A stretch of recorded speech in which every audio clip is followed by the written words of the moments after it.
All right. Welcome once again to another Wildlife for You wildlife class. I'm doing one that I haven't done in a couple of years. I've only done this class once before, but if you're sitting in on the class, I think you're in for a real treat because this is an animal we're going to be talking about that is very common throughout North America. It's also, I don't want to say it's misunderstood. Lots of people know about coyotes, but they tend to create a division. It seems like folks either love them or they hate them. And I don't want either. Well, you can love them if you want. I don't want people to hate them. I just want people to understand them. And that's why we do these classes. And so tonight's class, everyone, is all about Wiley Coyote, the super predator out there.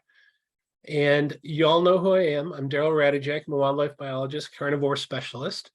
And so I'm going to get this class started. Since everybody here has seen lots of my classes, I will not go too much into my wildlife experience, but if you're watching this video, just understand I've been working with wildlife in the field for over 25 years. I've worked for state and federal agencies, and I love it. It's something I'm truly passionate about, and it's actually why I do these classes, because wildlife is who I am. And so trying to teach you guys more about wildlife, not only for your benefit, but actually the benefit of the wildlife, is the reason why we're here. So again, my name is Daryl Radijak. And if you just want to sit back and relax, since we do have a small class, I would love for you guys to chime in or ask questions whenever. With this many people, it's not going to be too much of a bother. But what I want to do to get things started for this particular class is something that I do occasionally with some of the more vocal critters. And so what I want to do is just set the tone, because y'all, or most of you, have participated in my wolf class. And I start out with that classic lone wolf howl. I want to start out with letting you hear what this beautiful sound coming from a coyote or a pack of coyotes is like. If you've never heard it in the wild, it's something to behold, but it's something that could strike an emotion in you. So here we go. Just close your eyes and have a listen.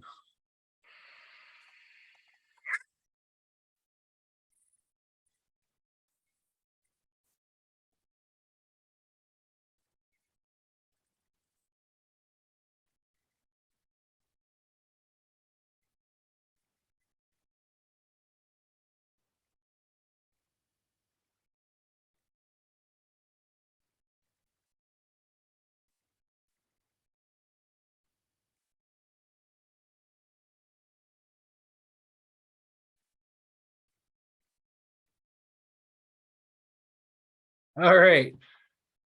Now that probably wasn't that smooth flowing howl that you would have expected. Typically, when we think of this large canine-like animal howling at the moon, we think of that lone wolf howl, and it's, I don't want to say it's romantic, but it's deep and sorrowful and kind of gives you goosebumps. That thing right there that you just heard is typically how you hear coyotes. It's usually a howl that's soon followed by a whole bunch of yapping and other howls. And before you know it, a whole family unit joins in. And typically those coyotes are relatively close to each other, and they start yipping and hollering, and it becomes quite the commotion. And so if you were to hear that, like I said, it tends to strike some emotion in folks. And so whether or not people are afraid of that sound or whether or not they find that comforting, it all depends on you. But what I want to do is explain so much more about this animal. So if you do hear that sound, you'll know pretty much exactly what's going on. So Jan, before we get started, I see you have your hand up. Do you have a question or a comment? I put in the chat, I couldn't hear anything. I was looking at the slide and hearing a mute coyote, and someone else commented they couldn't hear it either. Huh. Let me try that again. Did anyone hear it? Just curious.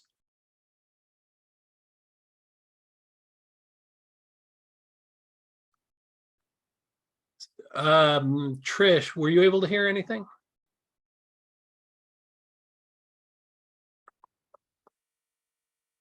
Now nobody's responding. Daryl, this is Patricia. I didn't hear anything either. Okay, that's weird because I played it on my phone. Let me try it one more time.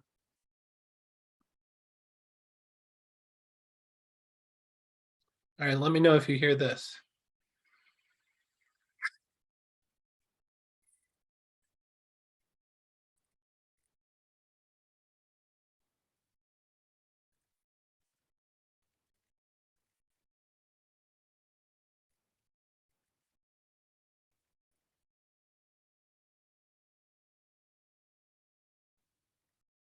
Daryl, we're not hearing anything.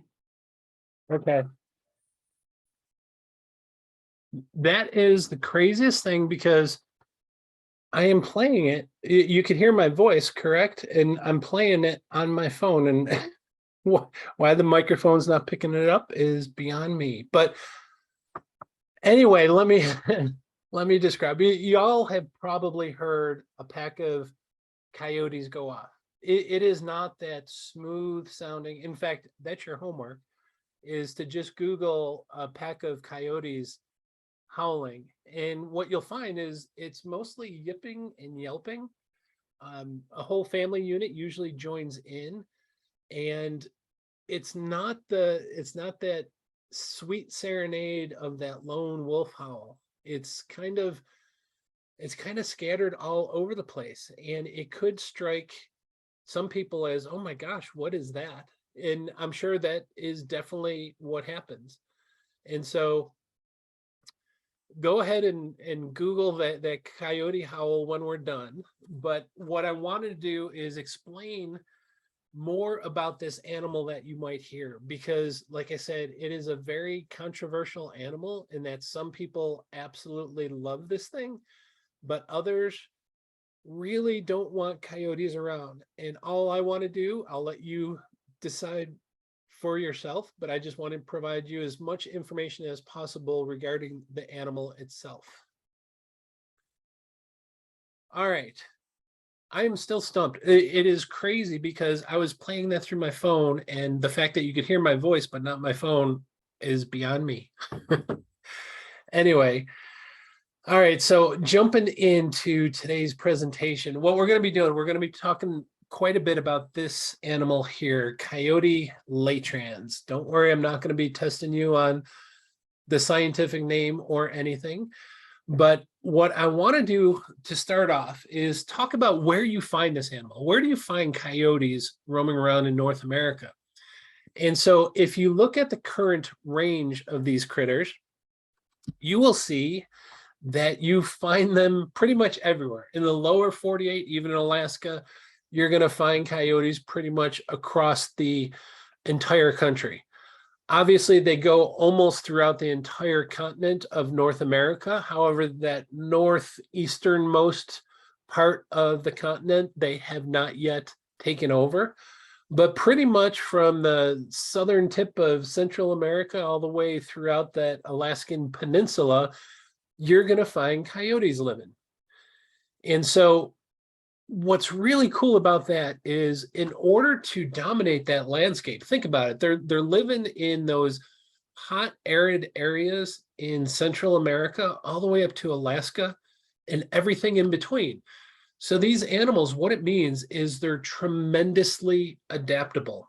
They can live in pretty much every environment, from a desert environment to riparian areas to Arctic conditions.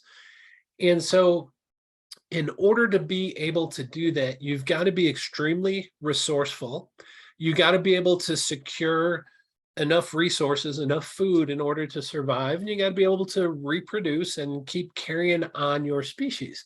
And so that alone, showing you where their range is, that tells you that coyotes are one of the, not just the most adaptable animals, but one of the most intelligent, because they learn how to survive in some of the most extreme conditions.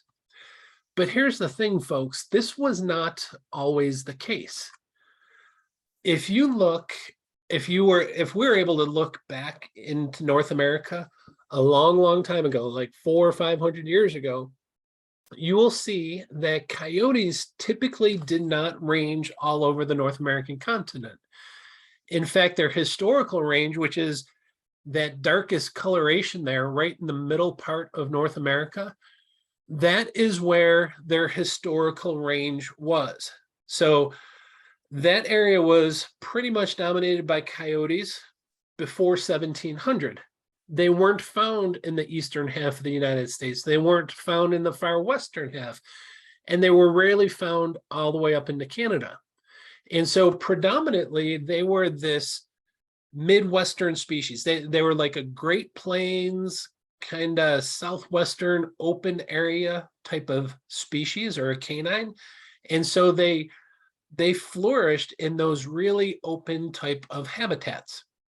Now, as time marched on, they began expanding their range. And so you see that second shade where they progress a little more eastward, a little more westward, and then even further out. But if you notice some of the easternmost parts of the United States, coyotes didn't start coming into those areas until well after the 1900s. And so in much of their current range, which is most of North America, they've only been on that landscape for probably less than 100 years, or about 100 years. And so they're extremely adaptable. But you have to understand, they just moved into many of these territories outside of their historical Midwestern and Southwestern range. Now, why is that? Well, does anyone know? You can either open up the mic, or if you want to type it in, what kind of prevented coyotes from taking over, especially in the eastern half of the United States? Does anyone have a guess?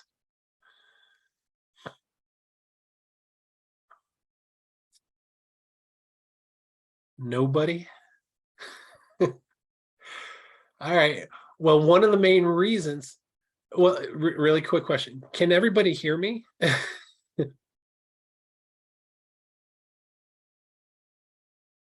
Very good, Bet. Bet just wrote in there, wolves. Yes, absolutely. There's actually two larger predators that were all over North America in this prior to the 1700s. And so we historically had cougars that dominated North America. Most of you have taken my cougar class. They ranged throughout all North America and almost all of South America. But we also had wolves that dominated North America. And so you have to understand, coyotes kind of evolved and developed in that Midwestern area. And one of the things that kind of slowed or prevented their expansion was the fact that there was already a couple of large predators in those areas that probably did not tolerate too many of these newcomers coming into their area. And so if you've taken my wolf class, you'll know that there's actually two species of wolves that were found in North America. What you see there on the right-hand side is the gray wolf, but the wolf that dominated the southwestern portion of North America was this fellow right here. It's the red wolf. And if you look at it, guess what, folks? It looks very much like a coyote. In fact, some people would argue that the red wolf is kind of a mix between a gray wolf and a coyote, and it absolutely looks like that. But that was the wolf species that was predominant in the 1700s all throughout the southeastern portion of the United States. And so with these predators already on the landscape, they really did not want to, or they didn't tolerate new predators moving into their area. And so that's why coyotes kind of stayed put where they evolved in that Midwestern Plains area. But then man, in his infinite wisdom, and I shouldn't say man, I should say early Europeans, they thought it would be best if we got rid of all those big predators like the wolf and the mountain lion. And sure enough, what happened is you leave this gap. There's this void where there's no longer predators on the landscape. And so this was the open door invitation to this highly adaptable animal, the coyote, to begin its eastern and western expansion.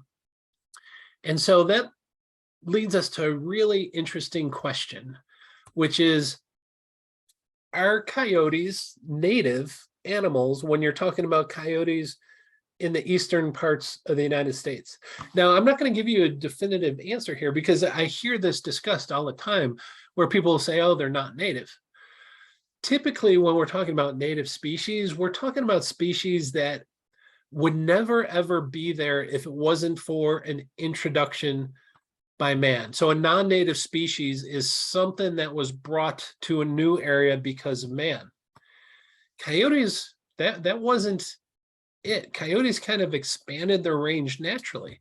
Now you could make an argument that because of man, we wiped out the predators that were there.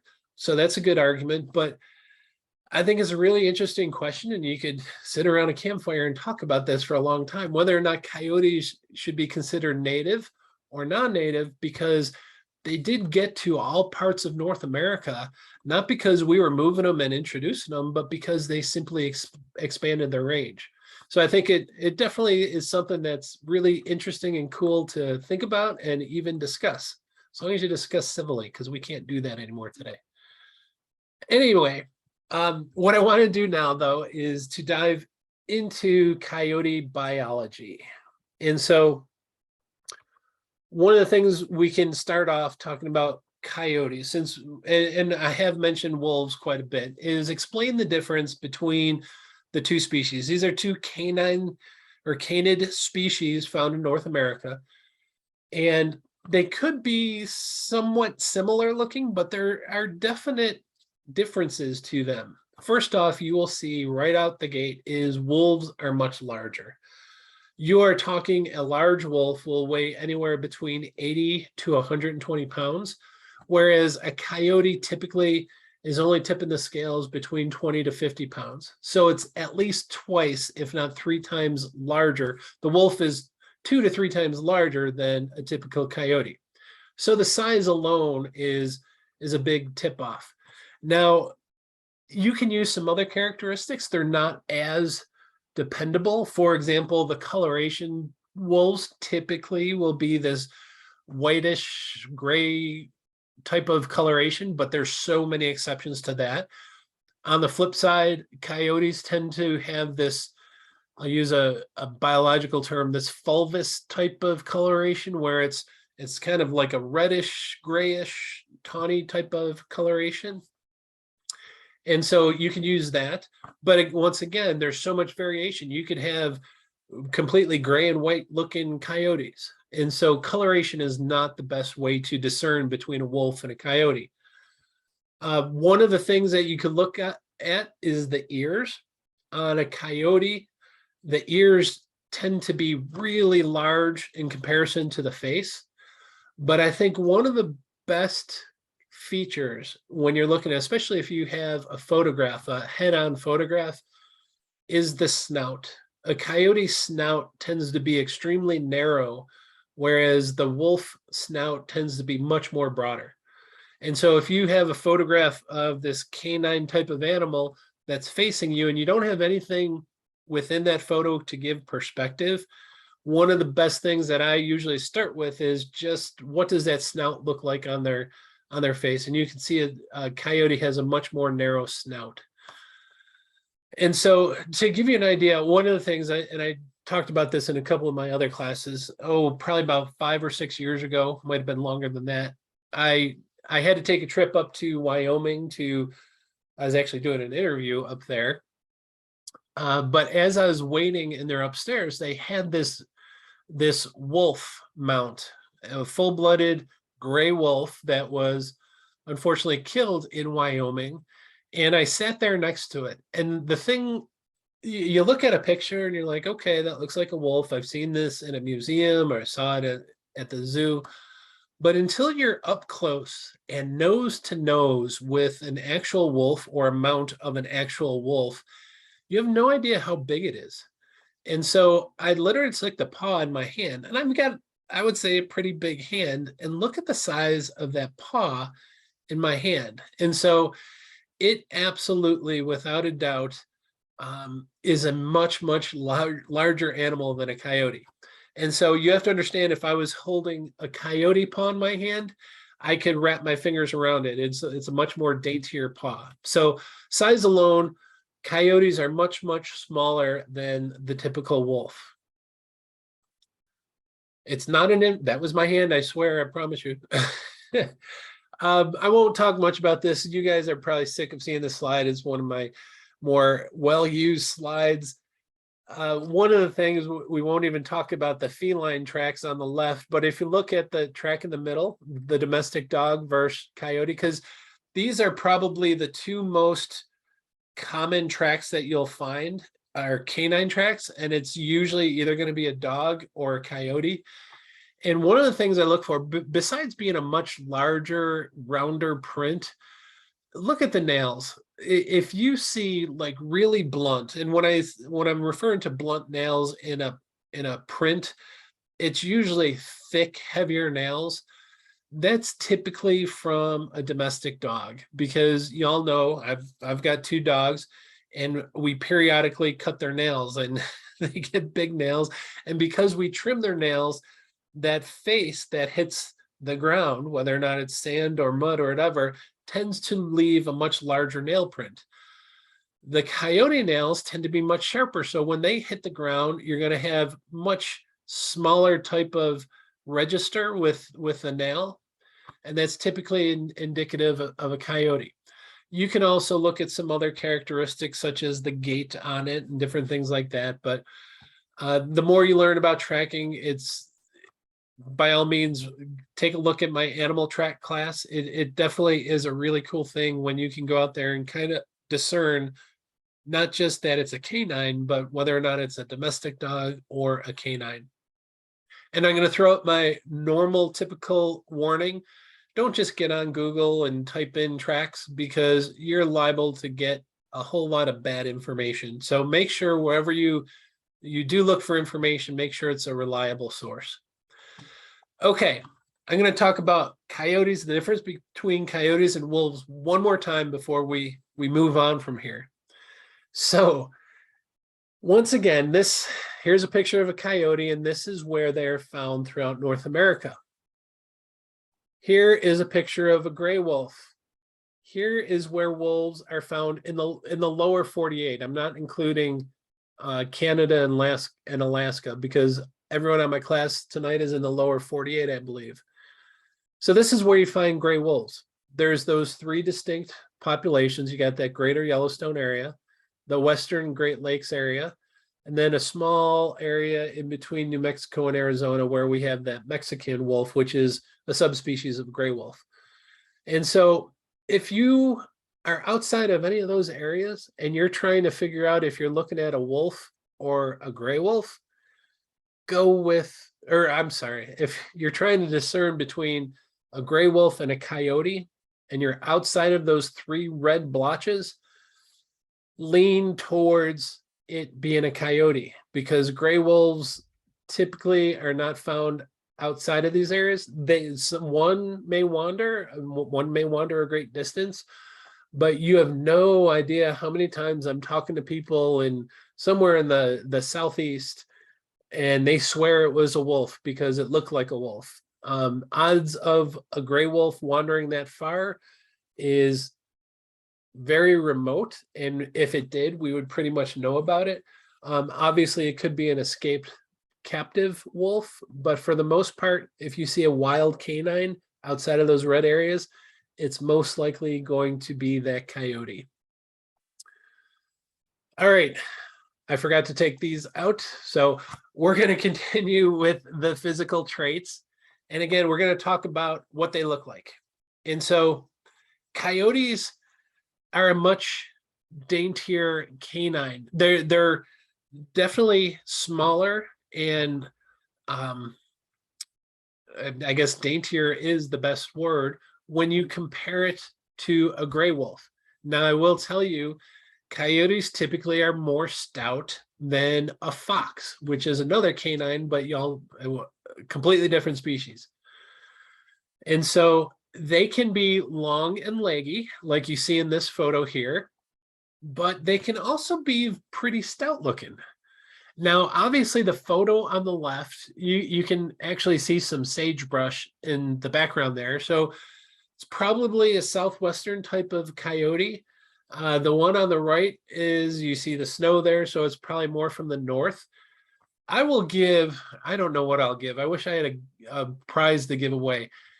Does anyone know the principle or the law that says animals of the same species that are in the southern latitudes tend to be smaller in body and more ganglier than animals in the north? Does anyone know that law or that principle?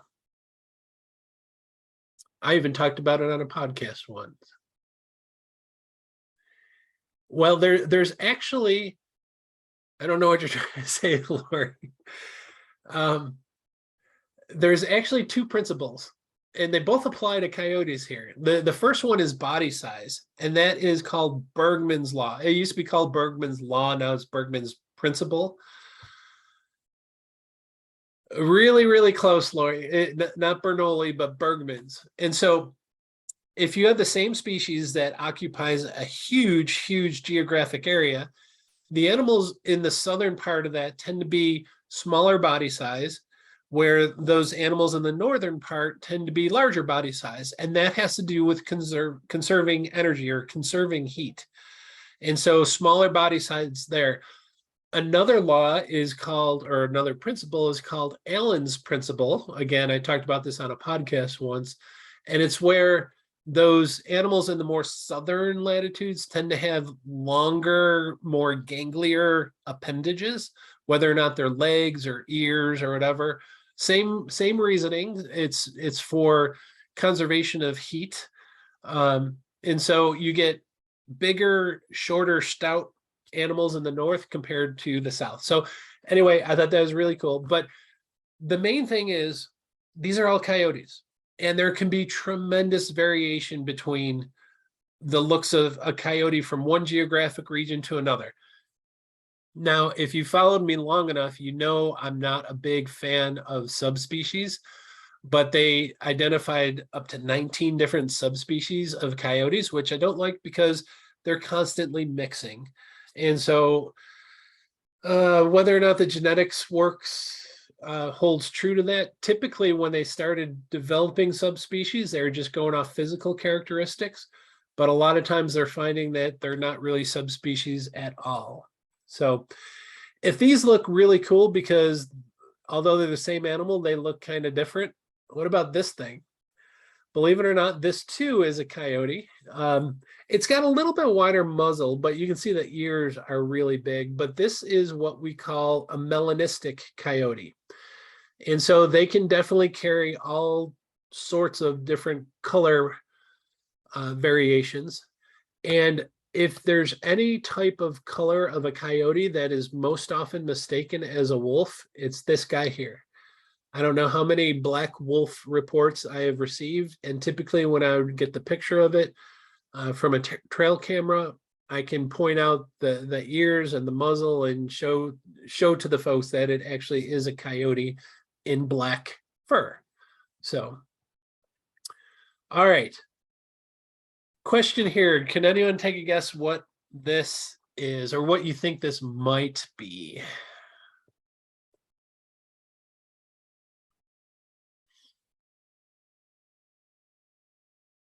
Very good, Lori. It looks like a German Shepherd.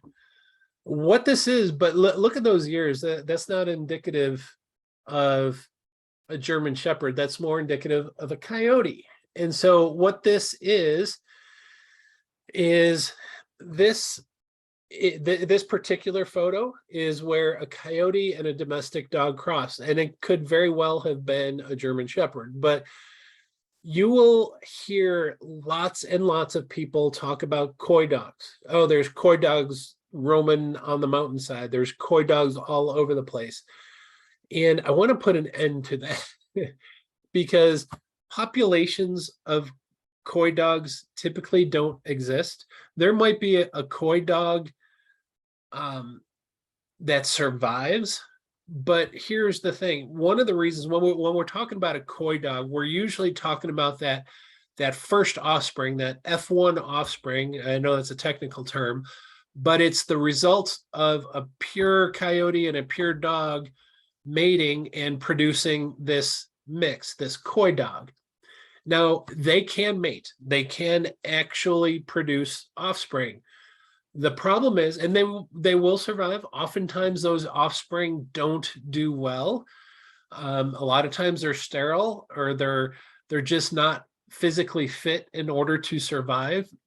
And so there was actually a paper that showed that although you can often produce coy dogs, this mixing of domestic dogs and coyotes, they typically don't survive well. Those F1 and further generations don't live.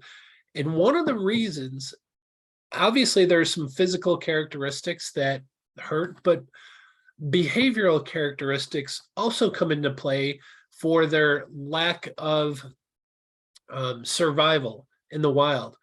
For example, coyotes, most wild animals try to time their birth so the young offspring are born in the springtime, because you have to understand in the springtime is when you have a lot of vegetation growth. Obviously, a predator like a coyote is not eating a ton of vegetation, but the animals that they eat rely on that vegetation. So in the springtime, you usually have an abundance of food, and you want to time the birth of your offspring where it has the greatest possibility of surviving. And so you all know if you have domestic dogs, they will breed throughout the year. There is no, because they have had so much domestication, they're usually in a protected environment. They can breed and produce viable offspring all throughout the year. Coyotes, not so much. So if you have a coyote and a dog mate and it drops the pups in November, right when you're going into the really tough season of winter, once again, because of that behavioral characteristic, not many of those offspring will survive.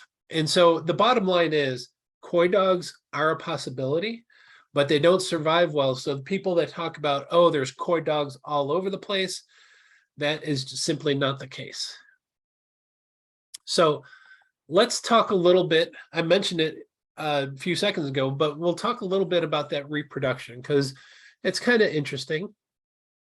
When you are looking at coyotes, they tend, like I said, they want to drop their offspring right when spring green up is happening, because there's going to be an influx of animals hitting the ground. Lots of animals will be given birth, and they're going to be feeding on some of these animals. So the coyotes will tend to mate midwinter. They got about a 3 or 4 month period in which they're mating in midwinter. They usually have about a 2-month gestation period, which will allow them to drop their pups usually towards the beginning of spring, late winter, beginning of spring. And so it's perfect time for them to get a lot of nourishment. Typically, a coyote will find a den, and the female coyote will usually have 4 to 6 pups. And it is a male and female coyote that will raise the pups. They do mate for life, which is kind of neat. And you know as well as I, when dogs are born, this technical term is called altricial. They're highly dependent on their parents to watch over them. And so they're typically born with not much hair, their eyes are closed. It's going to be a number of days or a number of weeks before those puppies are fully furred up and around and really starting to look like young coyotes.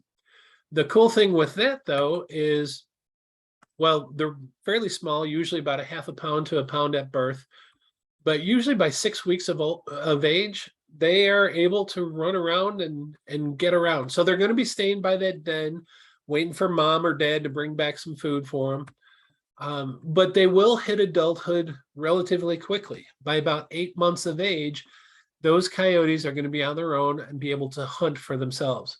And so it's a really, really quick process when you think about mom giving birth.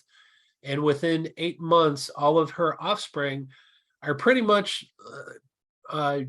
identical casts of her that are then striking out on their own. Coyote populations can grow relatively quickly. So let's talk a little bit about what they eat, because now we're going to get into some of the area that really causes some of the disagreements with people when it comes to, are coyotes a good animal or a bad animal? And I hate those terms because those are human constructs. Coyotes are just coyotes. But when it comes to their diet, what are coyotes eating? Well, typically, I agree, Jan, and I'll talk about that. Typically, they're eating small animals. So they love mice. There's a photo of a deer mouse. They'll also prey on chipmunks and squirrels, gray squirrels. They're really, really good at capturing gray squirrels. They also love feeding on rabbits. So you can see as this progresses, the animal's getting a little bit bigger and bigger and bigger and bigger. So after rabbits, coyotes will also go after groundhogs. Now, here is where some of the misinformation lies, because a lot of people will say, oh, coyotes will eat full-grown deer. It's true in a very small amount of cases, but for the most part, coyotes are not eating full-grown deer. Now, there's been diets that show that deer make up a substantial part of a coyote's diet, but what those coyotes are typically feeding on are not full-grown deer, but rather they're feeding on the fawns, because look at the size of the fawn compared to, say, a woodchuck. It's obviously bigger than a woodchuck, but not much bigger. And so coyotes, again, you have to understand, look at their size. They're 20 pounds to 50 pounds. Typically, they're not going to be tackling these much larger animals. They're not designed to do that. And so another time period in which coyotes can consume a lot of deer is going to be the fall. Now, does anyone have a guess as to why coyotes would be eating a lot of deer in the fall?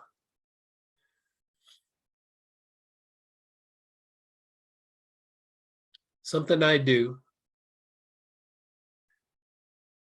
Very, very good, Jan.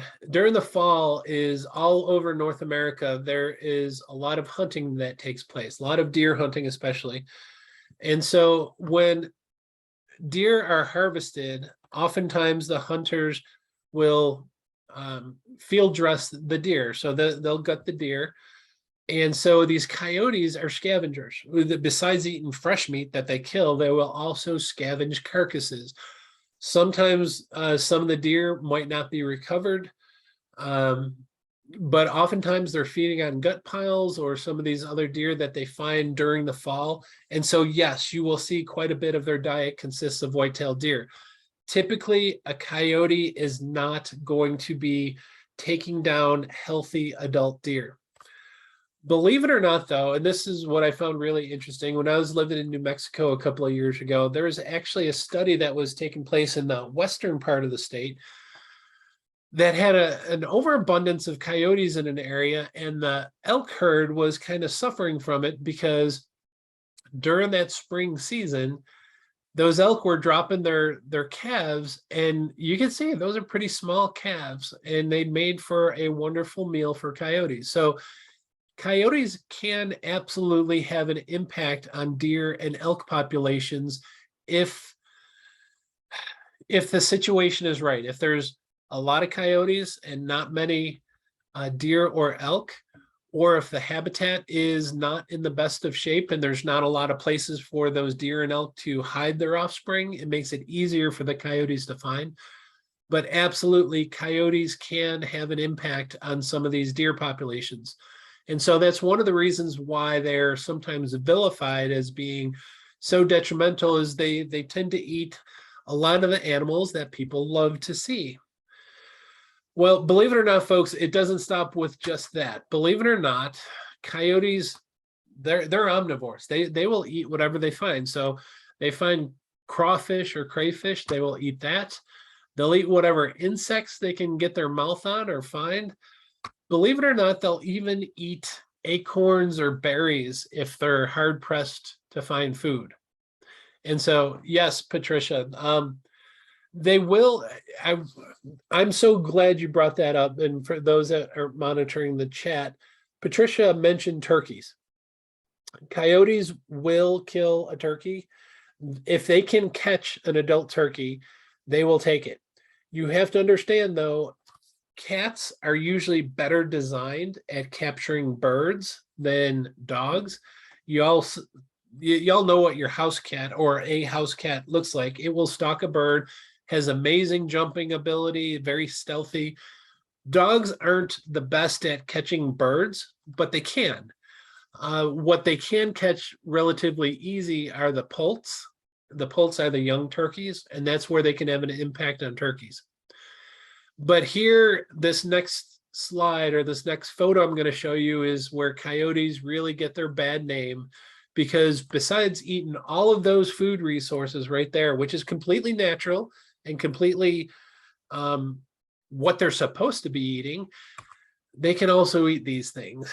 And these are where people get sideways, because coyotes can and will eat our pets, especially the smaller version of our pets. So let's talk about how coyotes hunt and secure their food. Now, if you were to look at the coyote's senses, how does it find the food that it wants to eat? And again, it's mostly eating fresh meat, animals that they kill. And you look at their senses, and I talk ad nauseum regarding bears, especially using their nose to find food. Coyotes are a little bit different because, yeah, they've got a pretty good nose, but they rely on two other senses that are really important for the coyote when it's hunting. The first of those, big ears. They cue in on auditory calls, things that they hear. One of the things they're constantly listening for is an animal in distress. Very good, Jan. And so if they hear a rabbit squalling or a deer fawn squalling, right away those ears pick it up and they're like, there's potential for food there. But what they use quite a bit, which is kind of neat, is they are one of the most visual predators. And so one of the best ways to lure a coyote in, not only can you mimic the sound of an animal in distress, but having some type of flag or a hunk of fur or something waving that it looks like an animal is flopping around, that really triggers coyotes to come in. So they use the auditory and the visual cues much more so than some of these other predators that we talked about in the other classes. So how do they hunt? Well, a lot of people are under the assumption they're like miniature wolves. And in some aspects they can be, but in hunting, they're not typically. And I need to explain that because for the most part, coyotes are solitary animals. Now you will have a female and a male mate, but for the most part, they do not have these social groups that form tight-knit packs like wolves do. Now, there is a lot of people that will argue about coyotes hunting in packs, and it's not really what it seems. Coyotes, for the most part, are pretty solitary animals other than their mate. And when they go off hunting, oftentimes they go off by themselves. Now, remember what I said with coyotes being very auditory and visual? There can be quite a few coyotes on the landscape. And so when an animal is in distress, it could bring in more than one coyote. And the coyotes are what we call gregarious animals, which means that they don't mind the company of others of their same species. So a lot of times, like bears and cougars, they don't tolerate other animals of their species. Coyotes are not like that. Coyotes don't mind having other coyotes around. And so if there's an animal in distress, there's a really good chance it could bring in multiple coyotes. And people will see 2, 3, 4 coyotes converging on an animal, and it's hunting in packs. They tend not to have those very strict social units like wolves do. And so that's something we'll talk more One of the things that I love bringing up, because I think this is so cool, is if you look at this picture here, there's another animal in front of that coyote, and most of you will know that as a badger, primarily a Midwestern to Western species. You don't have badgers too much in the East, but they're really cool animals. They're in the weasel family, very large, very vicious actually. But the coolest thing with coyotes is if they're looking for a hunting partner, they oftentimes will hunt with a badger. And what this relationship is, if you're looking for the biological term, it's called mutualism. It's where the two different species will benefit a partnership with each other for one reason or another. And so what's really interesting is even looking at some of the Native American art, some of the artwork on pottery goes back 6,000 years, and they were still painting photos or pictures of coyotes hunting with badgers. And so it's been going on for a long, long time, thousands of years. Now, the reason this partnership forms is both the coyote and the badger are hunting for similar kind of small mammals, whether or not it's mice or ground squirrels or woodchucks or rabbits. They're both looking for that quick and easy meal. One of those animals is really fast on the ground to chase animals down, which is the coyote. The other one, the badger, is really good at going underground. They can dig like there's no tomorrow. They're called fossorial animals. They live underground, terrestrial. And so if the coyote and the badger work together and they see an animal, the coyote can chase it. If it goes into a burrow, the badger can then go into the burrow to try to capture it. If that animal pops out, the coyote could get it, or the badger could get it underground. So the two make a wonderful partnership, and they've been doing this, like I said, for thousands and thousands of years. So it's kind of funny that instead of hunting in packs of other coyotes, they tend to have more of a friendship with badgers in areas where there are badgers. So another thing I want to show you, this was pertinent the first time I gave the class a couple of years ago. There was a viral video that was hitting the airwaves, and it was about a minute long, and it showed this coyote and this Airedale Terrier that was in this neighborhood, and they were running around for a few minutes. One would chase the other, then the other one would turn around, and the dog would chase the coyote, and then the coyote would chase the dog. And I watched the video, and in my mind, I knew what was going on. But then it dawned on me, all the news stations, all the places, all the social media sites that were showing this video were completely clueless as to what's going on, because oftentimes the headlines read about how the coyote and the dog were these unlikely friends and just having a good time. You have to understand, a coyote, much like many other wild animals, especially the predators or the carnivores, they're always looking for a meal. Now, a coyote, you can see the size difference there. That Airedale Terrier is much larger than the coyote, and it can be a formidable opponent if the coyote were to try to attack this dog. And so coyotes, much like wolves and other canines, they're looking for a weakness. And so oftentimes they're going to chase an animal just to see if there's something wrong with it. Is it sick? Is it lame? Is it by itself? Is it weak? And so they will play this cat and mouse game, or dog and coyote game, if you want to call it that. And they'll chase each other around, because what the coyote's doing is it's looking for a weakness. Is it going to be able to take this animal down? Now, if that animal does not show any sign of weakness, the coyote has this tremendous self-preservation instinct that says, you know what, I'm going to live to fight another day. I'm going to go find something smaller to attack. Now, there is this crazy rumor that is just rampant throughout all of North America, and that coyotes are this devious species where they get together with all their coyote friends, and they send one coyote in to lure a dog or another household pet, to lure it away to an ambush site where all the other coyotes will attack it. That is not the case. And people will swear that's what happens. That may be what it looks like, but typically in this type of chase situation where you have one coyote and a prey item, in this case, the dog, remember, coyotes are visual. They see this chase going on. So if there's other coyotes in the area seeing this happen, it'll draw them in. And before you know it, instead of having one coyote chasing a dog, you might have 2 or 3 or even 4. At that point, they have the advantage. And unfortunately, a lot of times, family pets become the victims of coyotes ganging up on them.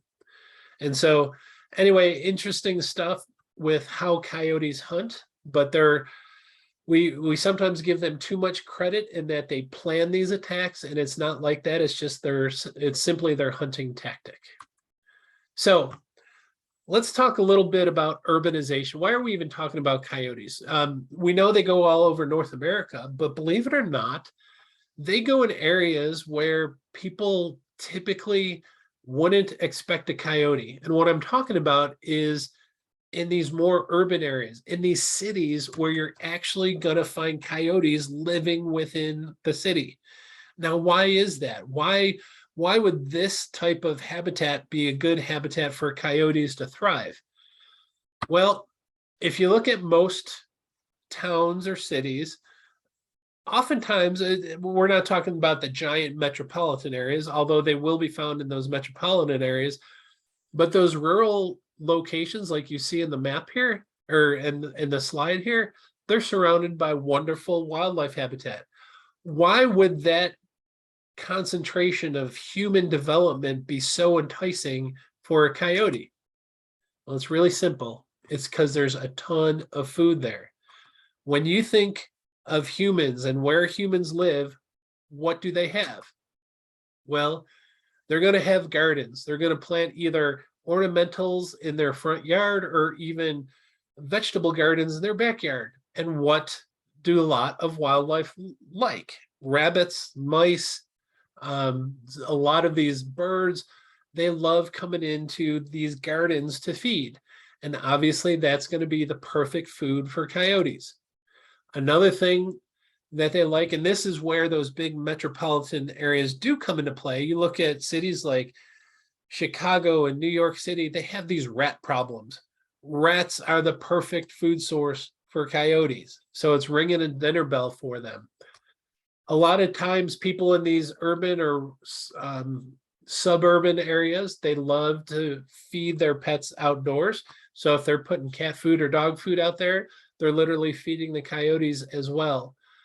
But another thing they do, most people or a lot of humans love to have pets, whether or not they're cats or some of these small lap dogs. Once again, that too is a perfect food source for coyotes. So you can now see why these urban areas, these human developed areas, become a smorgasbord for coyotes to move into. So what are some solutions if you were wanting to live in the suburbs or somewhere where there's coyotes? How do you get around not worried about coyotes, especially with your pets? Well, a lot of people will say, oh, I'll just put a chain link fence around, that'll protect me because that'll keep the coyote out. Now, first off, chain link fence, remember what the big stimulus is for a coyote? They're very visual. They see a small lapdog running around the back of that yard. They think it's a rabbit that's kind of in a big cage. And I promise you folks, a coyote can get up and over that fence extremely easily. So one of the easiest solutions you can do is if you do want to live out there and you want to let your small dog out in the backyard, develop some type of fence that is a visual barrier so the coyotes can't see it. Now, it doesn't mean if the dog's barking and yapping that a coyote won't know that there's one in there, but it definitely will help. Another thing you could do is get a bigger dog. A lot of people love these tiny little lap dogs. I love all dogs, big, little, small, but man, those big dogs, remember, a coyote wants to live to fight another day, and it's not going to take on a big dog. So your choice of dogs matters quite a bit, whether or not it's going to make good coyote food. And if you don't like dogs, get a donkey. They have, for some reason, they're wonderful protectors of livestock. So if you have goats or sheep or anything like that, throwing a donkey in there is he becomes like the protector of all of the animals in your yard. So there's lots of neat little things you can do to protect yourself from having a coyote take your pet, because I know how tremendously upsetting that could be. So for the most part, the easiest thing if you want to live with coyotes is you got to use your brain. And I know most of you sat in my class about a month or so ago where we talked about living with bears. Same thing goes with coyotes. If you want to know how to learn with a specific kind of animal, all you have to do is just ask. And so if you learn how to identify those attractants, if you know they can see your dog, or if you're putting food out for them or things that might attract that coyote to your backyard, make sure you clean those up. You got to know how to stay safe around them, and obviously being knowledgeable about those coyotes is going to go a long, long way. And so again, that whole ask principle, it doesn't matter if it's coyotes or raccoons or bobcats or bees or anything like that. Just remember those three things. So with that, I'm going to conclude, and I did keep it under an hour, 3 minutes under an hour, but I'm gonna end the presentation there, and we can take as many questions as you want, or if you don't want to, let me do my final slides where I talk about our website, which is vastly needs updating. I don't know if I'll ever get around to that. The podcast we did, if you haven't listened to our podcast, we're still on the hiatus until Stephanie gets her house completely constructed. But obviously, if you want to keep track of what's going on with Wildlife for You, we do have that Facebook presence. And by all means, please provide comment. And so just so you know, folks, I do have another class coming up 2 weeks from today. It's For Goodness Snakes. It's a class we only did once before. And again, that was probably 3 years ago at least.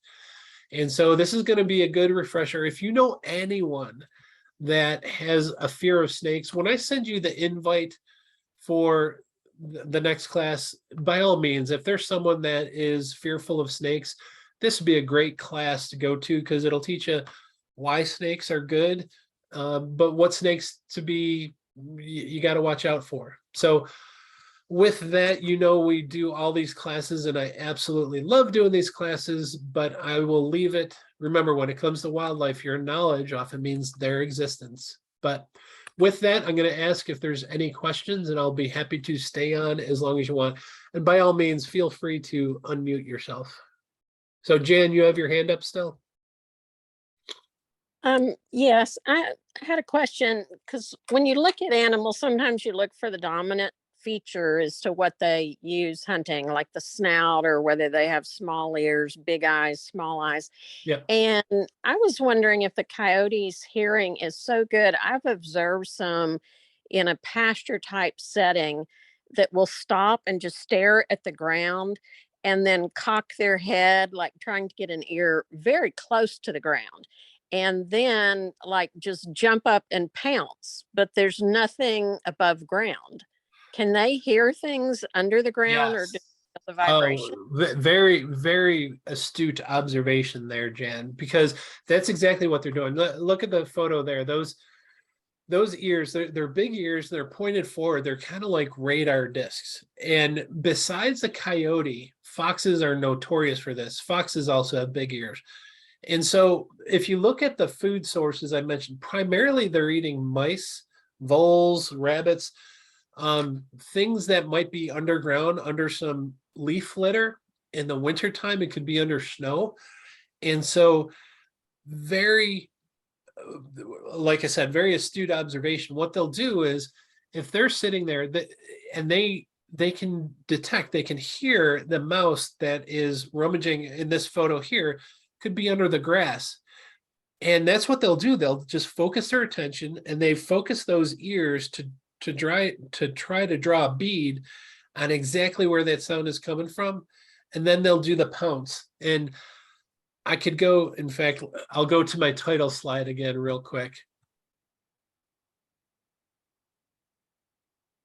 This is exactly what you're talking about. That's a coyote that is pouncing on something in the grass. And they're wonderful hunters of small game.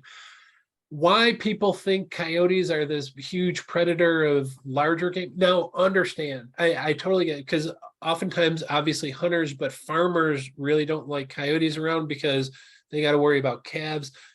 It's the offspring of those larger animals which are more at risk with coyotes. Once the animal is full grown, whether or not it's a cow or a deer or an elk or a horse, there's nothing to worry about with coyotes. But when they first drop that offspring and it's pretty much helpless, coyotes can move in and make a kill, unfortunately. So for the most part, coyotes will be feeding on those smaller prey items, but they can have an impact on some people if there's quite a bit around. And I had a question. You said it, but I wanted to jot it down. The term used for the color variation in their fur, I would call it but it's just a layman's term, grizzled or something, but you had a name for it. Well, if you look, I mentioned fulvous, Fulvous. That's the color. It's not so much the patterning, it's a reddish brown type of coloration. And you see it in this coyote here in the photo. It's that reddish brown that's a fulvous color. Okay. Wolves tend to be more gray, black and white and gray. You get more of the browns and reds in some of the coyotes. Obviously, the reds are predominant in foxes, but anyway, really interesting how closely related. And the thing is, canids are, when it comes to genetic relationships, coyotes, dogs, and wolves, there's so much mixing that has taken place. There's pretty much no pure wolf or pure dog. You hear about coy wolves in the Northeast, and a lot of people think that it's that F1 offspring of a wolf and a coyote. It's when you hear about coy wolves, they're coyotes that mixed with wolves about 100 years ago. And so if you look at the percentages, it's still almost all coyote, but it has a different percent. Maybe it's 10%, maybe it's 15%, but it does have wolf genes in it. But that whole canine lineage is just so jumbled. They're all just they're all just big mutts. But we do have foxes, coyotes, wolves, and domestic dogs that are out there. And so I never argue and stand pat on, well, that's 100% coyote or 100% wolf, because it's always a mixture in there somewhere. Patricia mentioned, what do we do should we encounter a coyote? Well, two options. If you're out there by yourself walking or with another human, you don't have to do anything. The coyote typically is not going to bother you. The one thing you have to do, keep in mind, when it comes to canids, especially foxes, they can have rabies. So if the animal's acting strange and approaching you, a coyote should not be approaching an adult human. You try scaring it away, you do have to worry about rabid canines. Again, that's usually more prevalent in foxes. The big worry that you could have, though, is if you are walking your dog. I walk my dogs all the time, or I used to do it all the time. They're getting old, unfortunately. But I've encountered a number of coyotes. My dogs were off leash, and those coyotes, it was usually a single, because remember, they're primarily solitary animals. They would notice my dogs, and a lot of people would immediately think, oh my gosh, they're going to go after my dog. I think the coyote was more afraid of my dogs going after it than anything. It definitely kept an eye on the dogs, but knowing that my dogs were big and he's going to get hurt if he goes after one of them, Remember, animals don't want to attack something where there's a strong likelihood that they're going to get hurt. Now, if it was 4 or 5 coyotes and only one of my dogs, then the tables have turned. And so the situation, you should know what kind of situation you're in. And so the one thing I will tell you, if you are hiking or walking about, there's a coyote and you have one of those small 10, 20-pound dogs, the best thing you can do is call your dog over or pick it up and just carry it, because all the coyote is seeing is kind of like a large rabbit running around. So just got to be careful with your pets, depending on the size of your pet.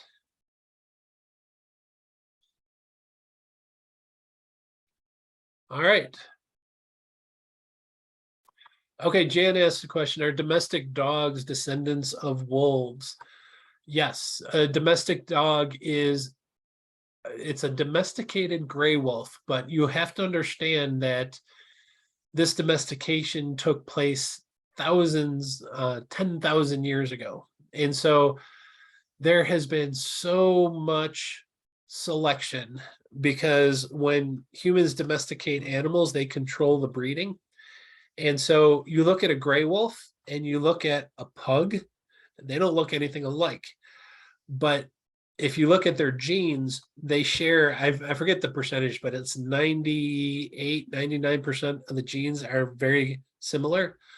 But it's that domestication has altered them so much that you obviously can tell the difference between a gray wolf and a dog. But that's where dogs came from. It was the domestication of gray wolves. Yeah. All right. Well, I went longer than I thought I was going to. And I still, if anyone can figure out why that didn't work, because I'm playing a sound through my phone, and why you can't hear that sound of my phone through my microphone, I will go to bed tonight wondering about that. That is crazy to me. So anyway. Did you have your phone on speaker? Yeah, I was listening to it here. It was, I had it as loud as it could go. And so that's crazy. I'll get it figured out, but I've never had that happen before. Because usually when I do it off my iPad, but today I use my phone. So anyway, I'm going to stop the recording, bid everyone a farewell, and thank you for joining us. And we'll see you in a couple of weeks for the snake webinar. So thank you again, and you guys are awesome.